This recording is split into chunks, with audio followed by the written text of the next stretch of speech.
নাটোরের বড়াইগ্রাম পৌর বিএনপির কার্যালয়ে হামলা চালিয়ে ভাঙচুর করেছেন দুর্বৃত্তরা। এ সময় একটি মোটরসাইকেল পুড়িয়ে দেওয়া হয়। ঘটনার প্রতিবাদে বৃহস্পতিবার সকালে বিক্ষোভ মিছিল করেছেন বিএনপি ও ছাত্রদলের নেতাকর্মীরা।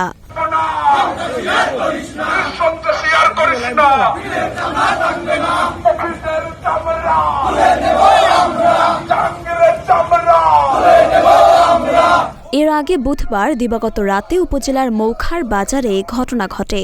বড়াইগ্রাম পৌর বিএনপির সাধারণ সম্পাদক আব্দুল মজিদ সরকার জানান, বুধবার দিবাগত রাতে একদল দুর্বৃত্ত মৌখারা বাজারে অবস্থিত পৌর বিএনপির কার্যালয়ের তালা ভেঙে ভেতরে ঢুকে ব্যাপক ভাঙচুর চালায়। এ সময় তারা কার্যালয়ের ভেতরে থাকা একটি মোটরসাইকেল বাইরে বের করে আগুন দিয়ে পুড়িয়ে দেয়।